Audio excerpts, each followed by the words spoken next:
sa aking YouTube channel. Sa mga hindi pa po nagsusubscribe, please click the subscribe button po. At huwag kalimutang i-click ang notification bell para ma-update po tayo sa mga new upload videos. Ayan po, on the way po tayo, pabalik po tayo ng Damam. Ayan, tapos na tayong mag-site visit sa isang remote area clinic po. Ayan, nandito po tayo sa daan, Abu Hadria Road. Ayan, kung mapapansin nyo po sa aking mga videos ay marami pong mga na-delete kasi po mas marami pong pinagbawal. Bawal mag-take ng picture, bawal po mag-take ng videos doon sa mga area na ito, sa mga company na ito. Kaya hayon po, marami pong na-delete for our safety. Kan po, baka mamaya tayo po naman po ay mahuli. Mas okay na pong mag-comply po tayo. Ayan, kaya dito na lang po tayo sa daan. Kung nakikita nyo, ayan po, medyo mainit na. Time check, it's already 1:55 PM na po. Tanghaling tapat, mainit po. Ayan, dito po kasi sa left side po nito, going sa Jubail. Kung magli-left ka po Jubail, diretso lang po tayo, Damam na tayo. Ayan po, hindi masyadong traffic. Mamaya yung uwian, mga alas 4. Ayan po, marami na po. Tapos wala pa po tayo kasi sa sentro, malayo pa tayo. Kaya ayan po, wala pong masyadong sasakyan. Ayan, walang masyadong mabibilis na sasakyan kasi marami pong camera dito. Magbabayad ka po ng bonggang-bongga. Ayan, ayan, o, tingnan nyo po, may mga farm po dyan. Kala mo disyerto, may farm din po. Yan, na yan na puro kahuyan. Doon po sa likod niya ay mga farm. Ayan po, ang disyerto sa farm. Mamaya po, malapit na po yung makikita nyo yung may yung may lake. Ayan, basang-basa sa gilid ng daan. Umulan po kasi dito kagabi. Malakas din yung ulan kagabi, kaya ganyan po. Ayan, petrol pump. Ganito po ganda mga petrol pump dito. Isang babahan mo pa lang po, mayroon ng restaurant, mayroon ng grocery, kompleto na po, at may masjid na po to pray. Ayan po.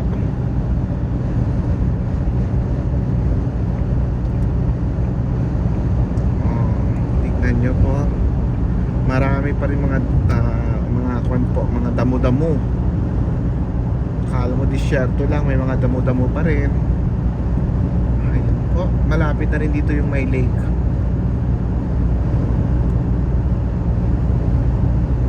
Ayan po, malinis ang daanan, maluwang po, walang ka-traffic.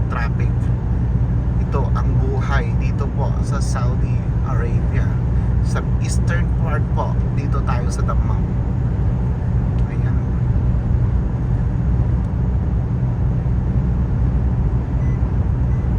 walang masyado nakikita mga Bedouin dito.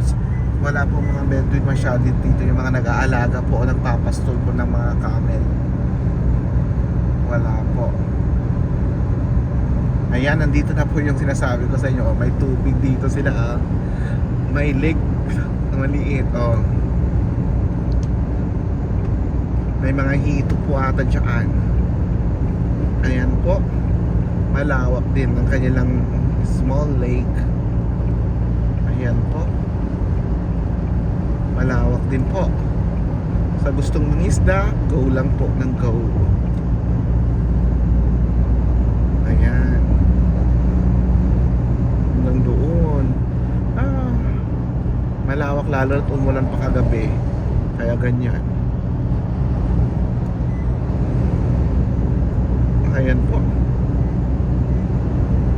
diba? Ang lake sa gitna ng disyerto. Ayan po.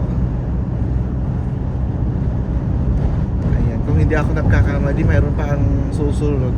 Mayroon pang susunod sa kabila naman. Diba? O may mga farm doon po, oh. May mga tatatabunan ng mga green na kwan. Farm ito. Ayan po. Itong isang ito po ay isang farm. O, ito ay daanan po ng railway. Ayan, mayroon pa pala dito. Ayan po. Mayroon pa rin pong lawa dito.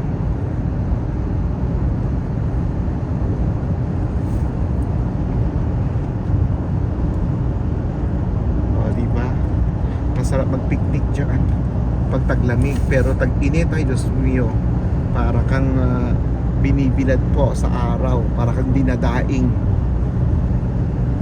Ayan po.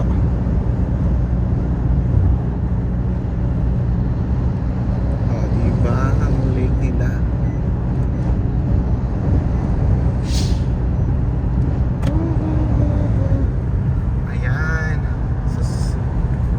Sa daanan. Ayan po, going to the ma'am. Ayan, yung pakanan going to Upkick naman yan. May shortcut po. Hindi ka na po dadaan sa Damam. Dito ka na po kakanan po, going to Upkick. Ayan. Magandang magbiyahe pag ganito, lalo na pag umaambon, umuulan po, yung hindi masyadong malakas. Ay, ang ganda po. O, diba? May mga bridge sila. Ayan po. Doon sa sentro, yung mga bridge na yan doon sa baba, yun ang mostly problema pag tag-ulan, kasi nababaha po. O, tingnan nyo po yung mga nagtitinda po ng kanin po, pagkain po ng mga camel at saka sheep. Ayan po, yung mga truck na yan, nagtitinda po sila ng mga pagkain po. At dito sa side na ito, may mga Bedouin po dito. Bedouin, yung mga Bado na nag-aalaga po ng mga camel po at sheep. Diba? Ayan. Parang walang makain yung sheep kamo, pero may kinakain po yan pag umulan. May maliliit po na grass. Ayan po, maraming salamat po sa lahat ng nanood. Thank you very much.